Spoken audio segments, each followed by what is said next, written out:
Lisa and I had just celebrated our 20th anniversary with our two daughters, Jasmine 16, Casey 13, and our 15-year-old son Jake. My name is Joel, a 42-year-old happy dad and husband at the time of this incident. At least I was a happy husband until I wasn't. When we married, Lisa had just turned 20, and I was her first and only love. I was 2 years older and had a few other girlfriends before we married. She was a pretty young woman, 5 foot 6 inches, blonde hair, blue eyes, all in a cute 105-pound package. We had an amazing marriage and enjoyed struggling to give our kids a good home and happy environment. For the past 20 years, we spent all of our time together and did everything as a family. The happy times, birthdays, first days of school, plays, graduations. Even the bad times brought us closer together. There were Jake's broken bones from football, twisted ankles, stitches from girls' soccer accidents, and even Lisa's cancer scare. I remember spending all those months taking her to the hospital, staying with her during her chemo and blood transfusions, taking care of the kids, and trying to keep everything together. Her recovery 7 years ago brought the family even closer, and we celebrated the blessing that Lisa beat cancer, and we were still a strong family. As you can imagine, raising 3 kids, paying all the bills, and trying to save for college tuition was stressful. The first thing to go is your trips to the gym and worrying about your diet or looks. Over 20 years, you can easily put on a pound or 2 each and every year. But neither of us cared about that, as we were both more focused on saving for our children's future. I worked as a production manager for an engineering company, and Lisa was the purchasing director for a mid-sized manufacturing company. We both worked hard, but were always there for the children. Even though our lives became redundant and routine, our love and intimacy never lacked, and we always found time for sex and making sure we were both happy in bed. We weren't sexual deviants, but more plain vanilla than some of the stories we've read together. But we both seemed to be happy and satisfied with our lovemaking and relationship. 4 years earlier, we got some new neighbors, Maria and Roger. They were in their late 20s, had no kids, and liked to have weekend parties. Maria was a gym instructor with an amazing body. Roger was 30 and also in good shape, as you would expect from a young man married to a beautiful woman like Maria. When Lisa turned 38, she was about 35 pounds overweight, which never bothered me in the least, as I also had about 20 extra pounds from our years of working hard without time to work out or take care of myself. Maria convinced Lisa that she was a beautiful woman and could easily lose the extra weight if she started going to the gym with her. 2 years later, just before Lisa was about to turn 40, Lisa was down to 110 pounds, with the body of her 20 years past. She looked amazing, and I always complimented her on how beautiful she was. Lisa became a new person, more confident and sexual. Our sex life had improved with her new level of energy. Lisa had rediscovered her youth, and I tried to keep up and make her happy. Of course, along with the new body came the new clothes and an updated fashion sense. With her new friend Maria's help, Lisa was now wearing more revealing, sexy clothes. The new Lisa was enjoying her new body and liked to show it off in the tighter, more revealing, fashionable outfits. At first, I was a little concerned as she went off to work looking like a sexy young woman as I spent my day in my dad's body and old suits. When we were out together, I now looked more like her father than I did her partner or husband. She always tried to make me feel important, saying that looks didn't matter because I was the same man she loved for the last 20 years, and will have the same love for me over the next 20. The difference was that I'll now get to enjoy a sexy wife instead of the overweight woman I'd lived with. I told her that I loved that woman either way, and her looks didn't matter. For her 40th birthday, I'd arranged a big party and invited all of our friends and workmates. I rented a small hall at the local hotel with a band and fully catered the party with an open bar. Lisa wore the sexiest little dress and new heels, and after a day at the salon, she looked like a supermodel. I watched the men eyeing her, and I could tell she loved the attention. Her new level of confidence was obvious, and she became more outward and a free spirit, not the 40-year-old mother I was used to. It was a great party, and she made sure to thank Maria for helping her get her youth back, and how all the work helped her become who she was, and how it helped her marriage. I had to admit, I loved looking at her new body and her new sexy attitude. What I didn't like was watching her slow dance and flirt with several young men from her office.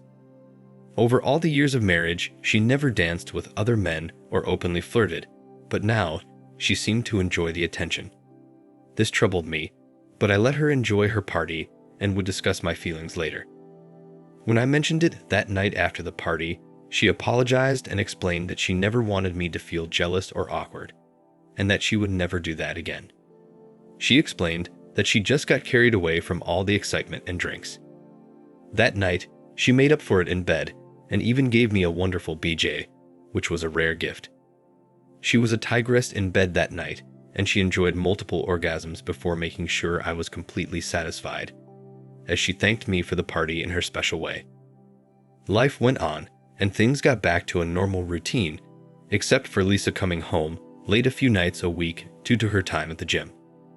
I made sure to be home with the kids and have dinner ready on those nights she came home late from her workouts. Jake had an after-school club on Thursdays and needed a ride home. Lisa agreed to pick up Jake from school on Thursdays because his school was several miles away and crossed some busy roads. Jake complained about being picked up and wanted to walk home because he said at 15 years old, he didn't want his parents to pick him up. I explained that some of the roads he had to cross were too dangerous, and if he wanted to be in the school club, he had to ride home with us, no exceptions. Of course, he agreed, and I picked him up every day, with Thursday being the exception due to my Thursday staff meetings, and Thursday pickups became Mom's routine. One week, Lisa was busy at work and forgot to pick him up, and after 40 minutes, Jake decided to walk home. That was one of the few times anyone in the family saw me upset. Lisa was apologetic and upset with herself after seeing me lose my temper and let them both know how I felt. Lisa swore it would never happen again, and after I cooled off, accepted it as a mistake. No harm, no foul, and all was back to normal at home. Once again, she made it up to me in bed that night and life went on. Financially, things were going well, work was good, and the family seemed to be happy, except for me. About 2 months later, I noticed that our sex life had gone from 4 to 5 nights per week down to once or twice, and it was not at the same level we used to enjoy. Lisa became more self-indulgent, worrying about her looks, having facials and her hair and nails done weekly. It seems that once she hit the big 40, she desperately wanted to turn back the clock. New clothes and shoes filled the closet, and when I protested over the money she was spending, I was greeted by an angry woman and a bitchy wife who told me coldly that I was the one getting the benefit of the new young pretty wife, and that all the hard work she did to look like this was for me. I wanted to tell her that for all her efforts, I was getting no satisfaction and terrible sex. I told her I missed the old Lisa, but that I still loved her just as much as the new Lisa. More late nights, time at the gym, and a few nights out with Maria, our neighbor and gym instructor. That's when I made a decision to take her away for a weekend to reconnect and try to get things back on track. I loved Lisa, but needed to put my foot down and get things back to normal. The following week, I planned on taking her to dinner on Friday night and telling her of the plans of our getaway over a romantic dinner. Tuesday night, I told her I made reservations for Friday night and already made plans for her parents to come over and be with the kids. The next morning, I watched her getting ready for work. She was wearing another new dress that was a little over the top for work, along with dark pantyhose and red high heels. She looked sexy as hell, but too dressed up for work. When I asked her about her outfit, she explained that the big bosses were coming in, and she wanted to impress them. I knew better than to start a fight, so that Thursday morning, I left the house wondering if I was ever getting my old Lisa back. I loved her, but disliked this new woman. Perhaps it was my insecurity because I never lost my extra weight, and when we were together, we no longer looked like a couple. I now had a trophy wife without the love and intimacy we once shared, and I was struggling and praying that our getaway weekend would help us reconnect. Unfortunately, the events of that week delayed any getaways or a date night. It was Thursday afternoon at 4 p.m. when I got a call from the hospital. I was delivering a presentation at our staff meeting when the call came in that Jake was in the emergency room and needed immediate surgery. They explained I needed to get there immediately. I ran out to my car and drove like a madman to the hospital, which was about 15 minutes away. I called Lisa several times, but no answer. I called her parents and asked them to pick up the girls and come to the hospital to be with their brother. I left Lisa multiple messages and texts on her phone, wondering and worried about where she was. She always answered her phone, but for some reason wasn't answering today. When I got to the hospital, I met the doctors, signed all sorts of papers, gave my insurance card, and spent a minute with my son who was unconscious and covered in blood. It looked bad as I noticed his broken leg, cuts, and bruises all over his body. I kissed his forehead and felt tears running down my face as they wheeled him to the operating room. I was alone and scared to death as I started to worry about Lisa again. They led me to the surgery waiting room where I met up with my daughters along with Lisa's parents, Edward and Mary. They looked to me for answers and I told them what I knew, including their missing daughter. We came to the conclusion that Lisa didn't pick Jake up from school and he decided to walk home again. I told them I was really worried about Lisa because she wasn't answering the phone and didn't pick Jake up at school. They realized how unusual that was as we stood in a circle in the private waiting room trying to figure out what was going on. Let me call her office again and see if they know anything, I said as I dialed her office. I called and asked the other person for Lisa's whereabouts, and I was told she hasn't been seen after she went for lunch. I said our son was in an accident and is in the hospital, and that I really need to find her. So, I asked the receiver if she knew when and with whom she went to lunch with. She said she left at 1 p.m. with Mr. Donnie, one of their supplier's sales reps. I then asked for his number so I could try calling him to see if he knew where she was.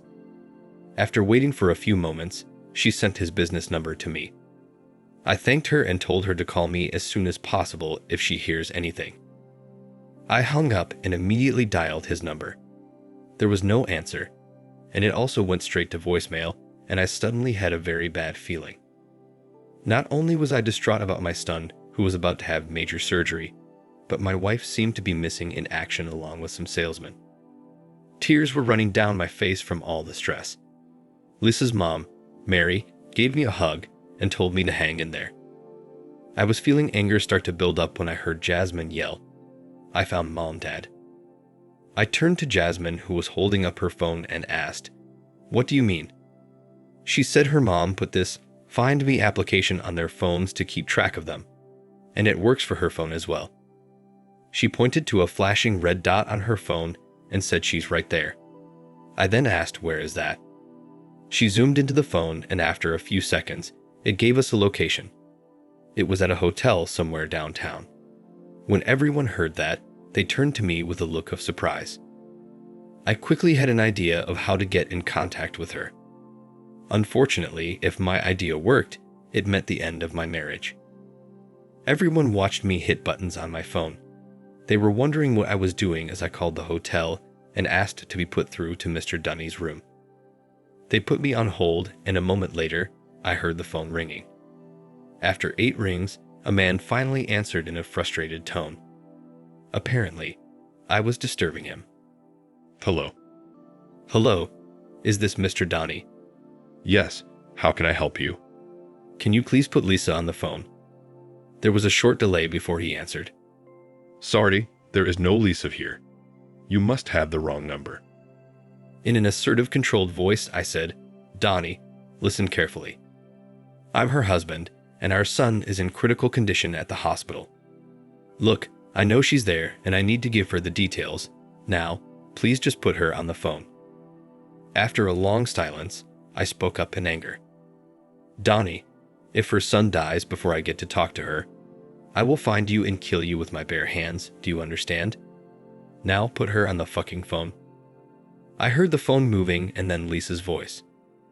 Hello. She answered in a nervous voice.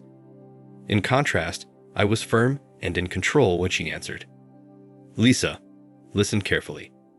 Jake was hit by a car while he was walking home from school.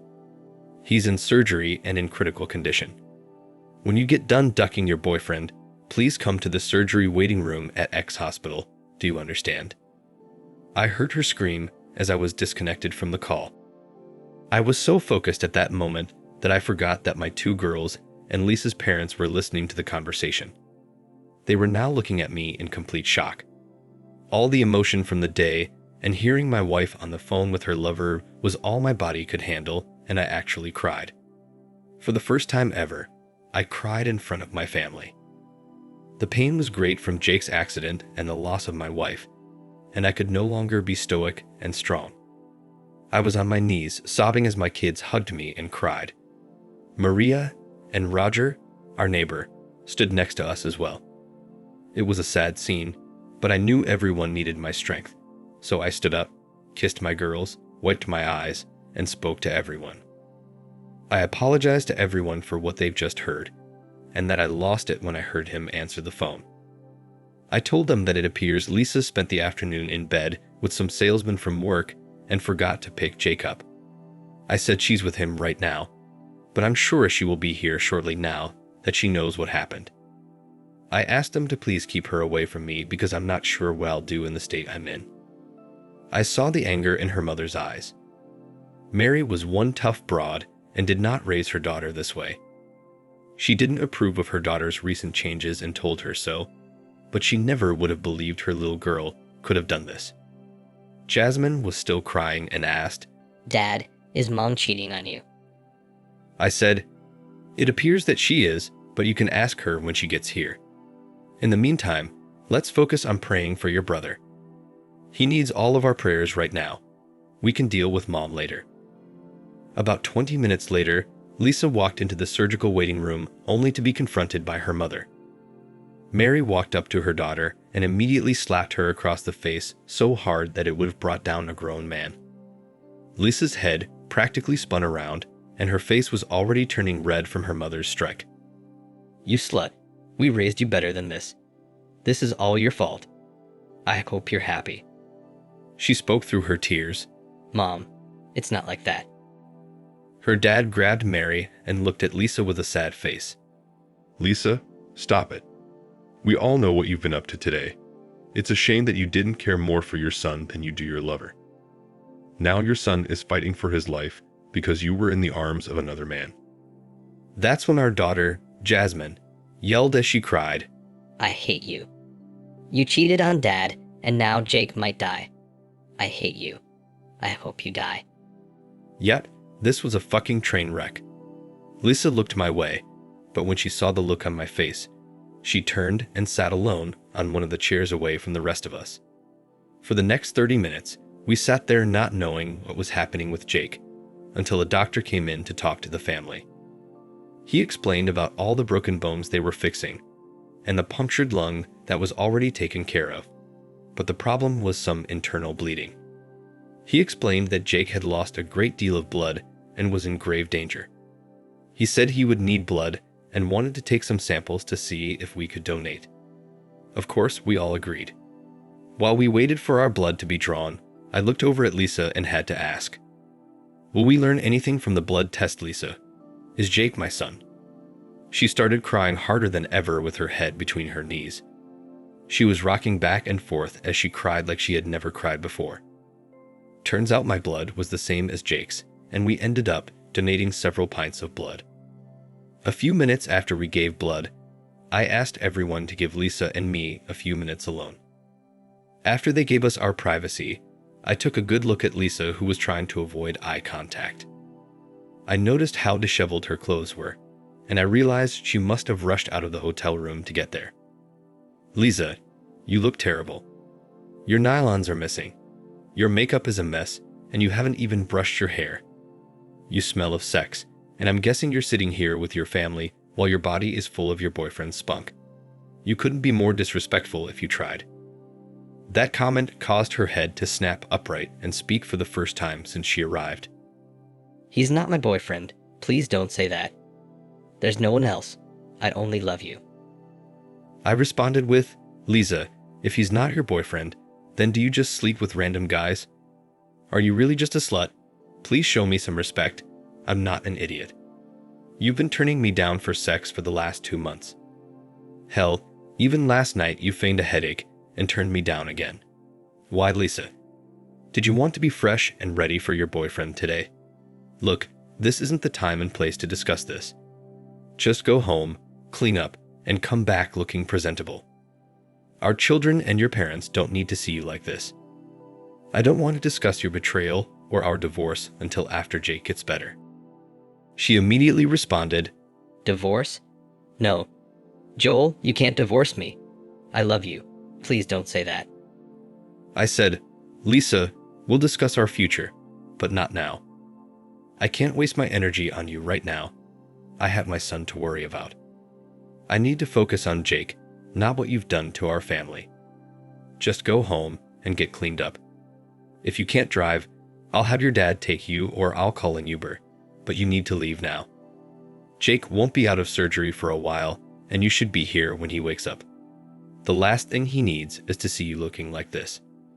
She stood up, tears still falling, said she's so sorry, and left. About 2 hours later, Lisa was back with no makeup, hair in a ponytail, and wearing jeans and a sweater. She had stopped crying, but looked terrible from the crying and humiliation. She was now sitting with her mom and dad as our girls stayed by my side. I told my girls we had to stop any resentment towards their mother, and that we needed to focus on Jake. I explained that there would be time to have conversations about this later, but right now, we needed to be a family. So, for the next 2 days, we took turns holding a vigil for Jake, who remained in a medically induced coma. Finally, on the 3rd day, there was positive news from the doctors, and Jake was going to be okay.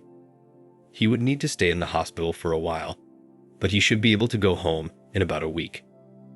We all cried and held each other when we got the good news. Lisa tried to warm up to me, but I wanted no part of that and gently pushed her away as I held my girls. Lisa's world had imploded, and she had no idea how to reinsert herself into the family and save her marriage. Since the family was taking turns staying at the hospital, there was no sleeping arrangements for Lisa and I, but on the 3rd day, I decided to let Lisa know how I wanted to move forward back home. I told her that now that Jake's going to recover, I'll be sleeping at home again. Obviously, I don't want her in my bed, and since she's the one taking on new lovers, I think it's only fair she moved her things into the guest room. She cried and told me not to kick her out, that she loves me. I told her that right now, until Jake fully recovers, there is no us. She is the mother of our children, and we'll need her to help with Jake's recovery. But until I decide what my future holds, she and I are no longer a couple. Yes, we're legally still married for now, but I don't think of her as my wife any longer. The tears flowed again, but she understood and moved into the guest room. I talked to the girls and they understood. We all agreed not to let Jake know what was happening until he was healing and getting better. I turned the living room into Jake's recovery room, rented a hospital bed and wheelchair, hired a daytime nurse, and prepared for his return home. With Jake in the living room and not mobile, he wouldn't know our sleeping arrangements as long as the girls kept our secret. His recovery was our priority. As for the vehicle that hit Jake, it turns out it was a driver of a paint company. During the investigation, the police discovered that he had been vaping and was under the influence and was texting on his phone at the exact moment of the incident. The lawsuit did get a decent attention. Our attorneys knew we had a slam dunk case and sued for an extremely large amount in compensation. After the jury heard the entire story, the company knew they were in trouble and offered us a hefty settlement rather than risk an even higher punitive damage payout by the jury. This did little to assuage our anger and grief, but it allowed for the best medical treatments and physical therapy for Jake. It was also enough to secure his future, pay for the kids' college, and allow me to take a hiatus from my job and be there for Jake during the 18-month it would take for him to fully recover. My wife and the girls were all involved with the recovery. After Jake's release from the hospital, we brought him home and introduced him to his new room, complete with a hospital bed, the remote to the TV along with his video games. We wanted him to feel as comfortable as possible during his rehabilitation. We had several day nurses helping us during this time, which turned out to be a blessing. Maria and Roger came over daily to help, and along with our daughters, we all got used to the new normal. Roger and I spent a great deal of time talking about things and my plans. Her parents wanted the best for the family and suggested counseling to try to stay together. Several times, I told them I wasn't ready and wanted to continue to focus on helping Jake through his difficult time. Lisa and I were only speaking when we were together with Jake. From hearing the girls talking that their mom made some type of mistake, Jake realized that there was a big problem. He was always the sensitive one in the family, and one day when we were alone, he asked me what was going on, and for me to forgive her. He reminded me that Mom loves me and he can tell she's been hurting.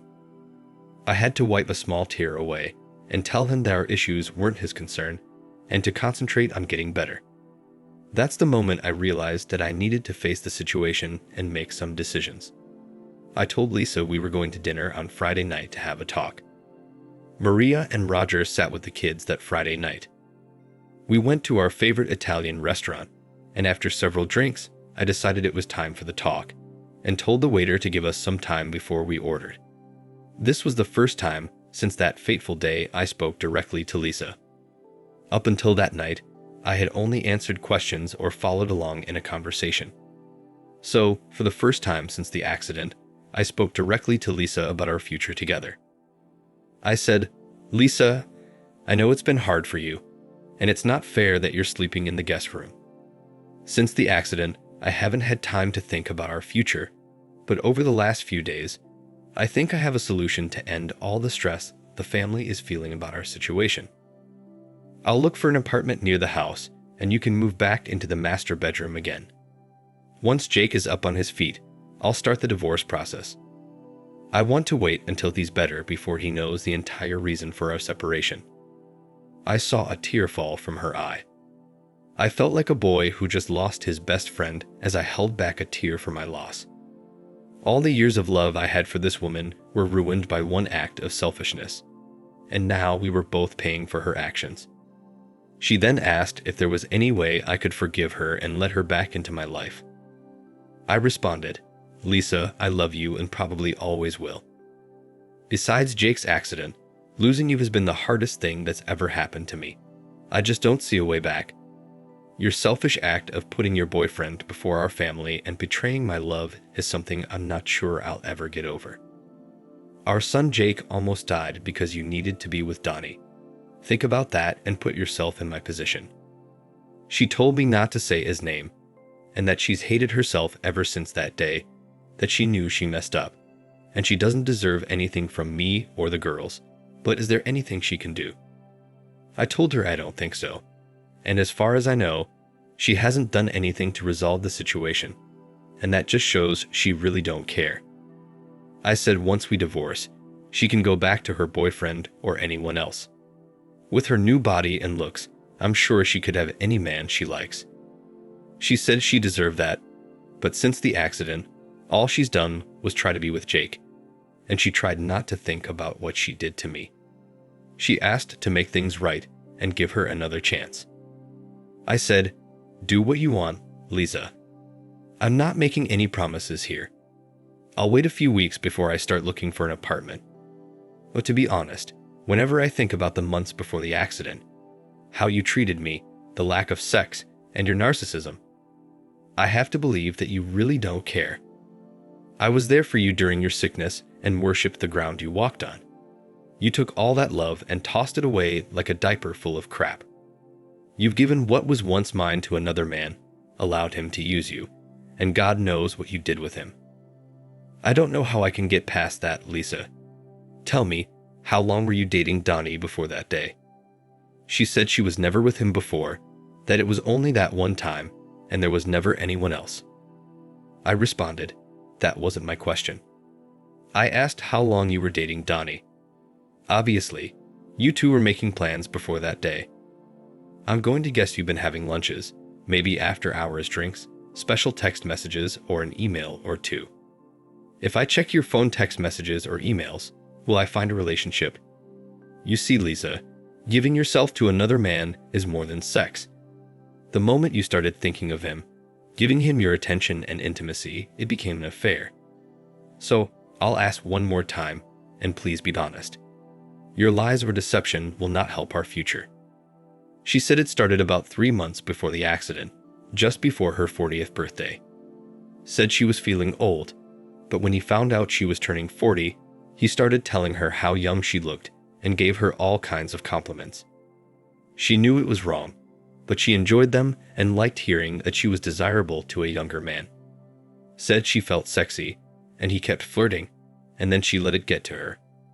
She said, I'm the only man she'd ever been with, and now after 20 years, she felt like a schoolgirl again. She said he kept trying to take her to dinner, and the constant flirting made her feel even more sexy.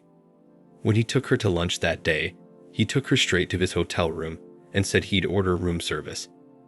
It only took a few minutes before he seduced her, and she's regretted her actions every minute since. She swore it was only that one time, and she'll never do anything like that again. I responded with, Lisa, I noticed how you enjoyed dancing and flirting with the young guys in your office at your birthday party. You'll remember our conversation about it, I'm sure. Well, ever since you started at the gym with Maria, you've changed. To be honest, I don't like the new Lisa and what she's become. I don't blame you for wanting to look young, have excitement in your life, or wanting more than I can give you. I just wish you would have told me instead of looking for something outside our marriage. I don't want to live with that woman and feel like I need to compete with younger guys, or that you are doing things behind my back. I've lost confidence in myself, our marriage, the trust I had in you, and our life together. That's not a good recipe for a healthy marriage. I'm not sure what you can do to fix things, or if they can ever be fixed. After saying those words, we ate in silence as we digested our conversation and went back home. Roger looked hopeful when we entered the house, but I just shook my head. I thanked him for watching the kids and went up to my bedroom alone. Maria saw Lisa's tears and knew nothing had changed. At least we tried. A month later, Lisa did surprise me when she told me she made reservations for dinner again. This time, she was in charge and started the conversation. Joel, you were right about everything. I did move on without you for the last 2 years and only thought of myself as I tried to get my body in shape. What I did was unforgivable, and I cannot take it back or change the past. But let me tell you how I'm going to fix things. Trying to maintain her calm, she continued, I've been seeing a therapist to help me with the guilt from my actions. Every night, I cry for hours thinking how I almost lost my baby boy and destroyed the man I love. My therapist has been a lifesaver and helped me understand all the pain my selfish actions have caused and how I hurt you in the worst way possible. She gave me some reasons for my poor choices. She said it was a cry out for attention or maybe a midlife crisis. But I disagreed with her, and I take full responsibility for my actions. I messed up, made bad choices, and convinced myself I deserved to enjoy my newfound youth after working so hard to look good.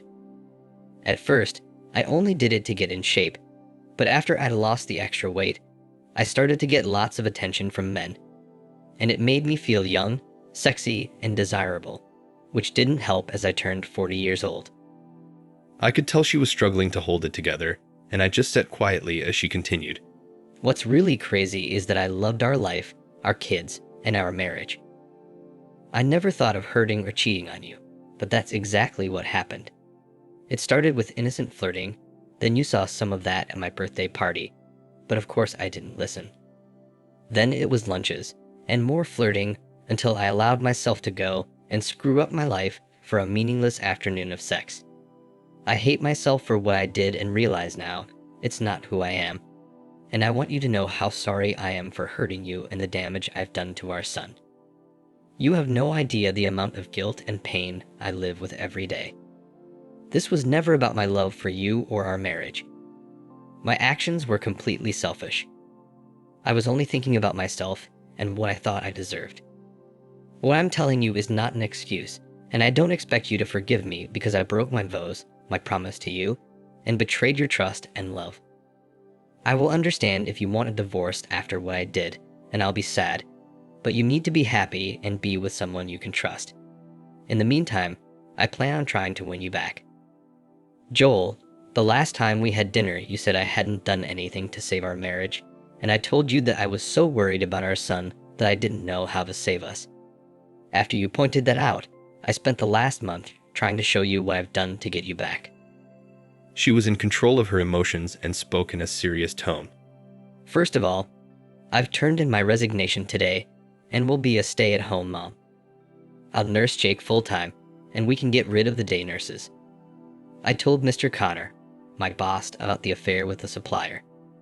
You know all about his standing in the community and church, so while I was there, he called the supplier and said they would cancel their relationship if they didn't fire Donnie immediately.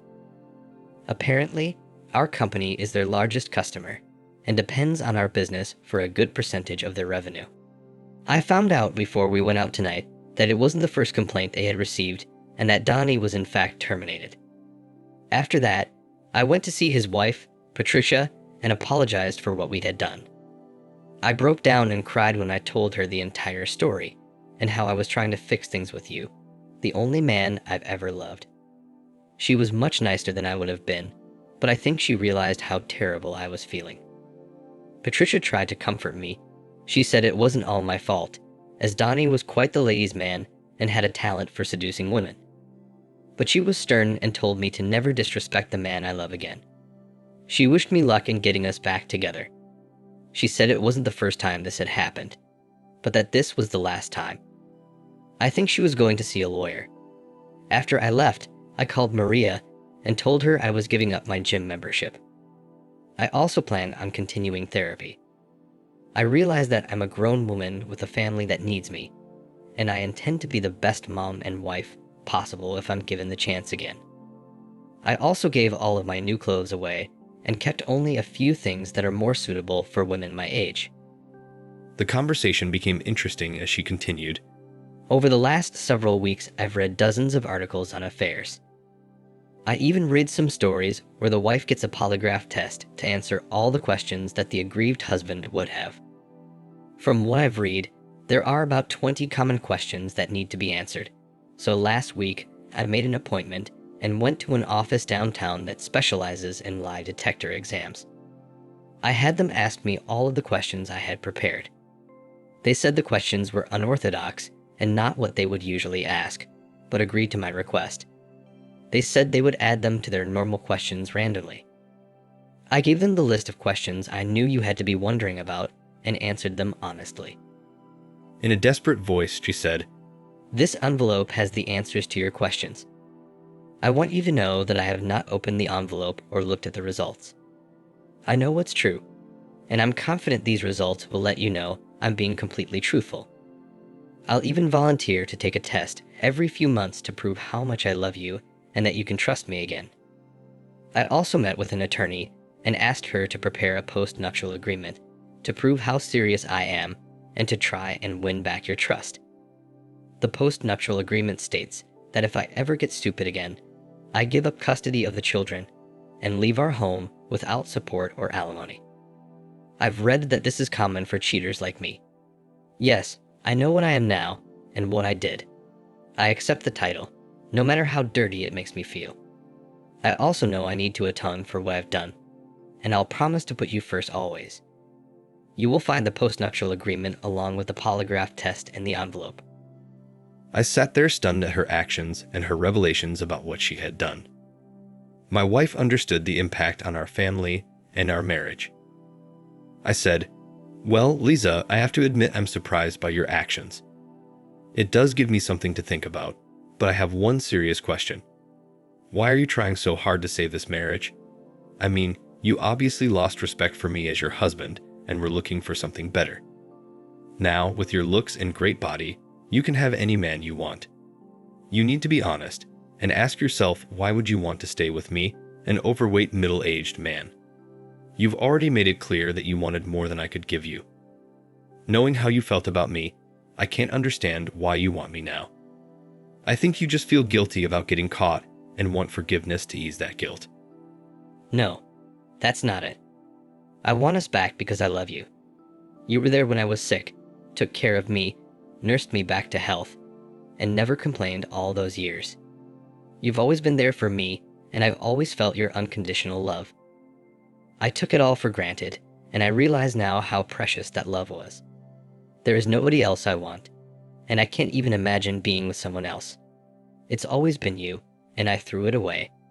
And truthfully, you've always been all I needed sexually. You've always made me happy. I just took things for granted and stopped thinking about anyone else but myself, and that will never happen again. She was now sobbing uncontrollably in the restaurant, making hiccup noises from the heavy crying. We were now getting looks from the other patrons. I went to her and put my arms around her and held her as she cried into my shoulder. My heart was breaking again from all of her pain, and I wasn't sure how much more of all these emotions I could take. After she settled down, she handed me the manila envelope and told me to read the report later tonight when I was alone in bed. It definitely got my interest, and I wondered what I would learn. We got home, and just before we pulled into the driveway, she looked at me with the saddest eyes I've ever seen and said, Please don't leave us, Joel. Don't move out of our home. I'll be happy to stay in the guest room if you don't want me in your bed. I understand why you wouldn't want me there, because when I think how I would have reacted if you did what I did, well, let's just say I understand, and I'll be there as long as you want. I just want to be with you and have our family stay together again. Please don't leave us. I know you'll never forgive me, but please give me a chance to win your heart back once more.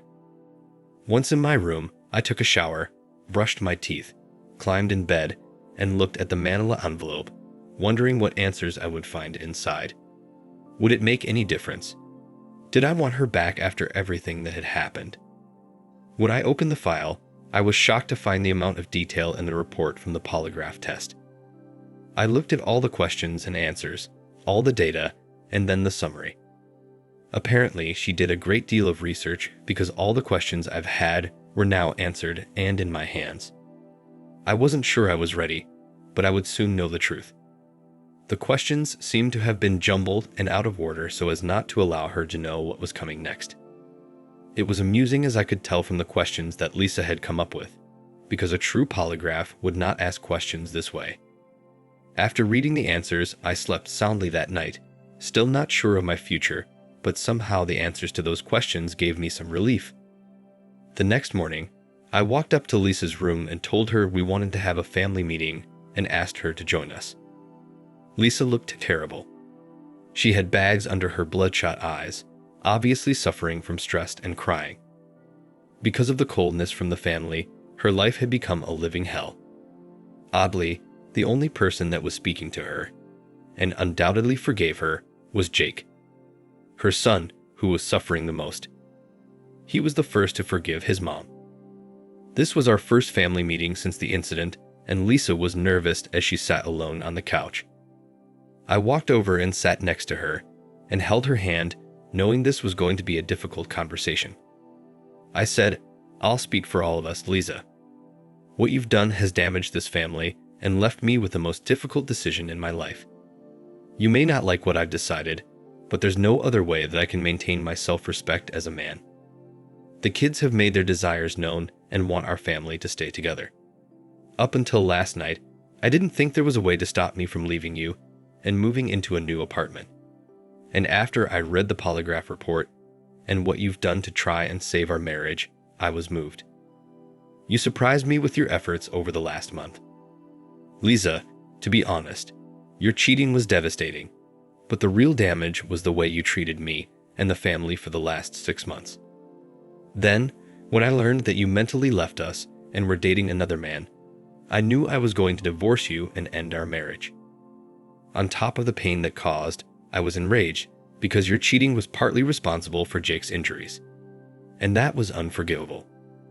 After considering the situation, I believe in my heart that if this situation were reversed and I had taken a lover that caused Jake's accident, there would be no discussion and you would have already kicked me out. But for some reason, which I can't explain, I still love you, and losing you will cause me even more pain than you've already bestowed upon me. It's a real-life quagmire, but my love for you is still strong. You see, despite everyone's wishes, I cannot stay married to you knowing that you've cheated me, broken your promise to remain faithful, and forsake all others. You broke our marriage contract, and if I stay married to you, then I'll be accepting that it was okay. It may sound vindictive, but I am still going through with the divorce." Well, that was all I had to say to her. She was devastated, but she understood I had already made up my mind and that my decision was final. I forgive her, but can't trust her anymore. The divorce process took a couple of months to be completed because it was uncontested. Assets were shared equally, and since the kids were all grown, custody wasn't an issue. I won't get into every detail, but it all went smoothly. I have to give her credit, as she made us all know that getting our family back together was her primary goal. There were several times that Lisa came to my mind, but that was because of the love I had for her. We still keep in touch, and everyone is happy, including the children. All in all, we're all coping well, and the events of that tragic day were now in the past and never to be mentioned again. Jake made a full recovery, and because of the months of physical therapy, he developed a habit of working out. For me, I'm not seeing anyone at the moment, but very much looking forward to what the future holds. As for Donnie, he paid for the damage he caused my family and marriage. His wife kicked him out and handed him divorce papers shortly after Lisa confessed her sins to her. He ended up living in a studio apartment after he was fired. Dating girls didn't last long either when they learned about his cheating history. I found out about his struggles from his ex-wife, who thought it might help in the closure of my wife's affair. I do not know how or why she reached out to me, but I respect her gesture.